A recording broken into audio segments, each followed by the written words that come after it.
Hello everybody, and let's talk about something that has been bugging me for a while, and I have re-recorded this video upon several different updates, starting at 1.6, and then I recorded it again at 1.10, and I thought I'm gonna update it again for Itzaland, because Infinity Nikki has one problem, which is that the story does not want you to fail. And it was less bad at 1.0, and there have been patches where they were less afraid, like 1.5 boss fight at the end of that patch was considered to be kind of difficult, and so same can be said for the boss fight at the end of 1.8. I think that this is a complex situation because Infold is advertising Infinity Nikki as a cozy game, and the idea of coziness is normally that combat is easy or combat is absent. Those are normally the two types of cozinesses that you encounter. And the audience of Infinity Nikki has been writing a lot in their feedback that they would like harder encounters. Now, another issue is that this game is also available on mobile phones, and what you can do on a mobile phone for combat, of course, will differ on what you can do on PS5 and PC, which is the other devices that the game runs. In other words, Infold is in a very difficult situation. However, for some reason, that same design philosophy does not apply to side activities or activities that you're not really forced to complete. So, for example, open world can still have a higher difficulty curve than story missions. Side content like little challenges or tiny levels to play can actually be more complex when it comes to platforming or when it comes to fighting than story missions. I think during Itzaland, they tried to bridge the gap by providing slightly more combat encounters and dungeons that are somewhat complex to do, but then make people skip it if they're failing at it. And this is what the person over here was talking about. They seem to have encountered the same problem as I, where I'm kind of irritated that Infold does not let me fail in Infinity Nikki. The story content is always either entirely talking now, or once again, they're implementing measures in order to get people through, in order to kind of hit both the audience that wants something more actiony and the audience that wants to do the cozy game. If I read what the opinion poster in here has posted, the game doesn't allow me to fail. If I fail at something more than 3 times, I get a black screen and then the game pretends that I did it, and I'm in the next stage. My first example, it moved me to next room when I was supposed to go next, after the behemoth caught me for a 3rd time. I also got the pop-up asking me if I wanted to skip it a bunch of times, and every single time I said no. In the rhythm game, I failed 3 times because I didn't understand how to play, and then I got black screen and the shroomlicks all like, "Oh, thank you, you did it, yay!" I'm salty about that. I'm not very skilled and have a little dyspraxia, but I like the process of trial and error until I finally do it. It gives me a sense of accomplishment. It's okay to give me the option to skip, but if I don't want to skip, I should be able to keep failing. Sorry about the long rant.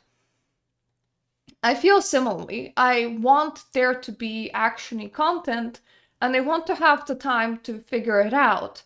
And I think that if the game is gonna wanting everybody on the same level, and it's gonna result in pushing us forward in order to get us through the story, no matter what, in that case, I rather the overall whole vibe of the game is easier, and we get more bosses like we did in 1.0, even if that is too easy for a lot of people, rather than having this compromise where the game is constantly trying to push us forward through the story, because the developers tried to give more actiony and fun things towards people that wanted that and towards people that are a tiny bit better at playing, but still get the people that are just here for the cozy vibes through.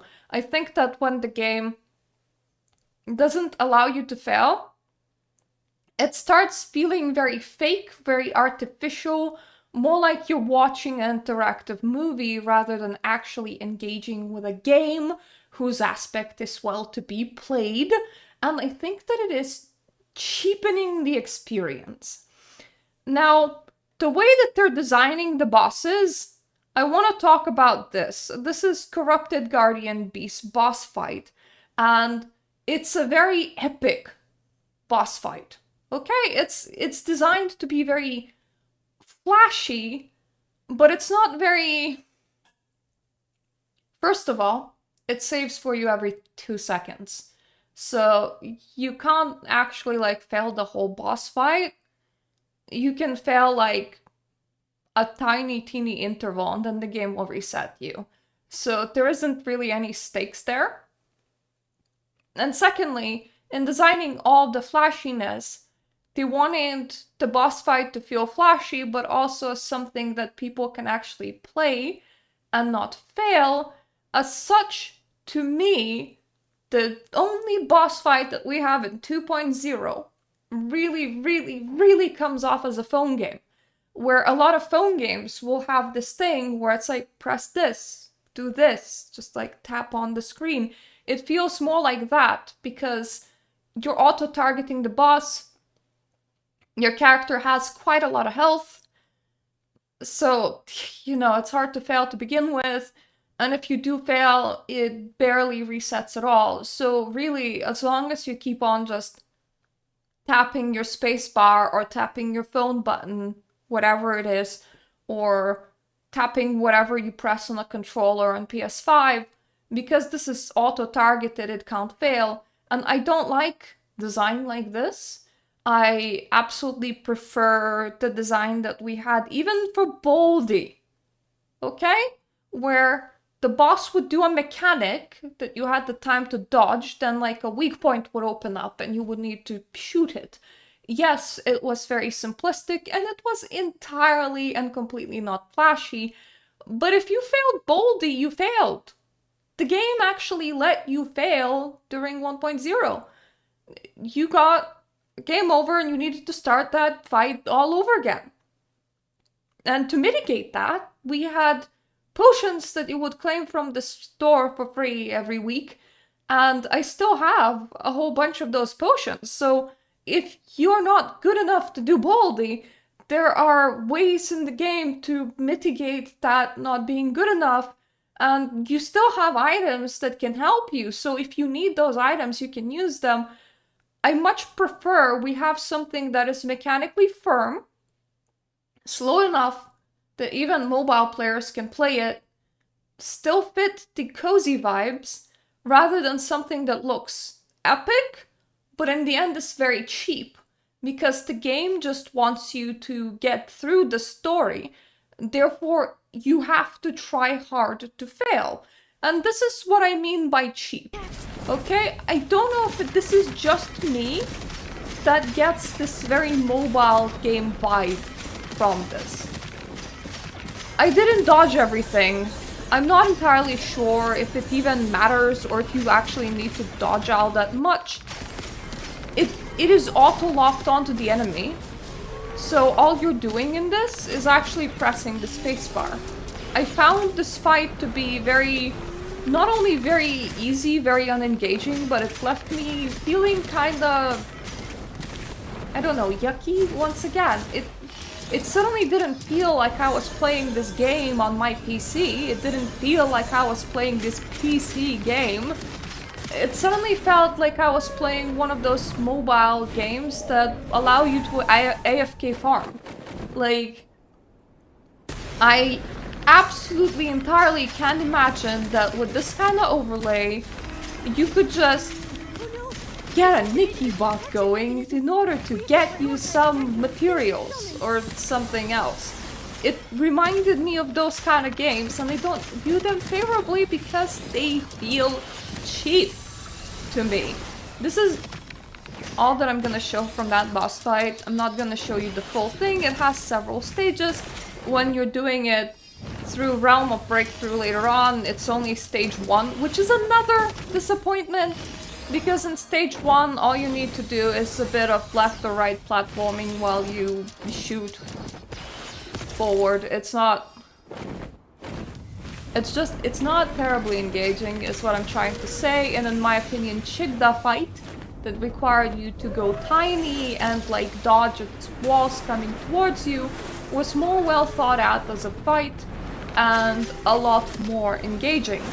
However, if I scroll down to the comments of this thing, and let me just like move my screen so that there we go. Now we can like properly read the comments, right? Oh my god, this fight was brutal. Thank you so much for this video, it helped me immensely. I got through it with only a single death after I watched the video, and it was right after a save spot, so I didn't have to redo the beginning part, thankfully. Even my boyfriend came over to watch and was cheering me on, haha. Then oh no, you lost a heart. You lose them easily, but once you get down to 1 heart, you're really good about not losing more, go go go. Apparently I got into oh no mode and got better after getting down to 1 heart? Looks like I have to upgrade my archery prior to this again. Nothing cozy about this one. There is a mix of comments. Some people find this to be easy. I find this to be cheap. I know a lot of streamers that found all the content inside Infinity Nikki to be quite easy for 2.0, and honestly, Ixalan for me is not really breaking a sweat. I was just enjoying it. But their audience was telling them like, oh my god, the really hard part is coming. Oh, you're gonna so struggle with this now? Like, I cried at like this dungeon or like this boss fight was like so incredibly hard. And it kind of shows you that there's the duality of the audience where part of people playing this are probably not gamers outside of Infinity Nikki, and they couldn't handle it if they truly actually raised the difficulty. And this is already hard enough for them. So for me, this is cheap. For them, this is too hard, almost. There is that duality of gamer, and that is why my desire here would be story, allow me to fail. Actually allow me to fail. It's okay for me to fail.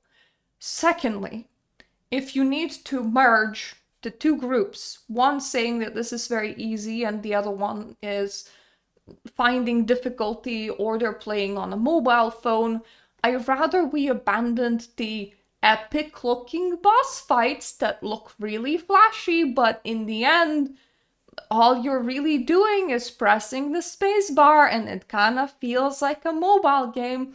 I'd rather we abandon this design philosophy in favor of designing bosses 1.0 style, aka like Baldi, where all of the mechanics are very clearly telegraphed. You know what's gonna happen, you know how it's gonna happen, and you're focusing on dodging that, and then you have your area of attack when the enemy stops, when it opens up a weak point, then you can like attack it, and you repeat this dance until you get the enemy down.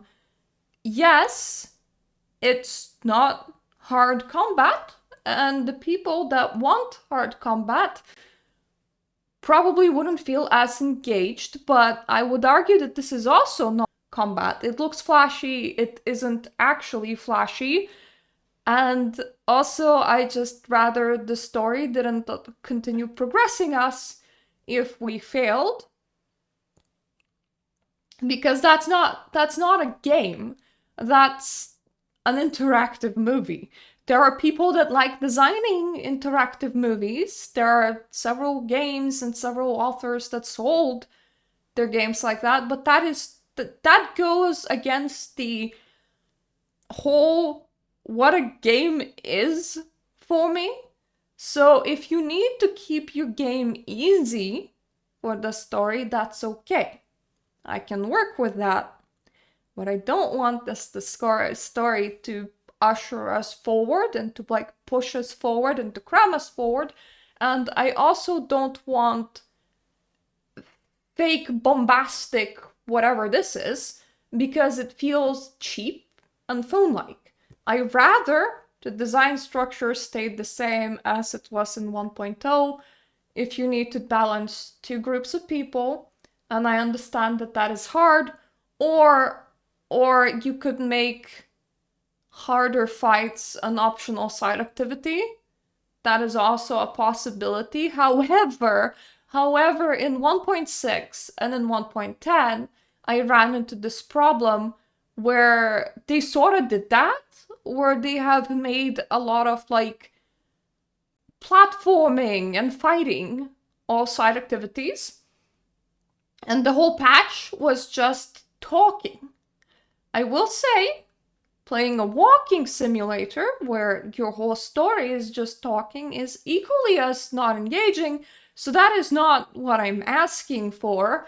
What I'm asking for is a story that everybody can comfortably play, but that we're allowed to fail at. So if you feel like you dialed it up a bit too high, just, dial it down so that we can all have a fun and cozy time. We don't need Dark Souls inside Infinity Nikki. Some people would be all for it, but like other people obviously couldn't handle it. People already struggling with this. I know that's hard. But that's like my complaint, and it's probably gonna be a very, very unpopular opinion, but like, let me fail. Make bosses that are clearly telegraphed so that you both have the achievement of beating it, of like beating something. What's that green thing? Oh, okay, that's the channel name. Like, you get boldly inspired rather than making very, very epic floaty things that finish the engagement at tapping the shoot button. Because you don't even need to aim at that. It feels very mobile phone gamey here to me, and I don't personally like that. I personally don't like that at all. I know that I've gotten this as clearly as I could, so I want to ask, well, what are your opinions on this? Because this part was a bit of a bummer for me in the story, and obviously I'm not the only one that felt that way. Honestly, after the boss fight, that got me enough down that I kind of put the game away for a while and like recharged and came back to it the next day because I was like, God, this feels so cheap. This feels incredibly not PC oriented. This is not the kind of quality that I'm used to. This feels so, so cheap. And when I went and engaged other people about it, I realized that a lot of people actually struggled with this. So it's entirely my perspective, and therefore I'm also including perspectives of other people, and you can see them in the comment section down below alone on this video. So it's not like I am the dominating opinion, I'm probably the unpopular opinion. These are my like solution suggestions to a problem that I am personally perceiving. What's your opinion on this? Like, do you not have one? Because some people, either combat system and either way that they do the boss fights is completely okay. Well, with me, I want the main story to have gameplay elements, and for that gameplay element to be somewhat engaging, and for the story to actually let me fail. That would be my ask from this game, and I don't feel like Itzalan's main story delivered on that. A lot of side activities deliver, but they always do, so hence why we're only discussing the main story. Anyway, I said everything that I have to say. Thank you for listening for so long. I went over the same points like multiple times, probably. Thank you so much for my Patreon supporters, and I hope I'm gonna see you in my other videos. Toodaloo!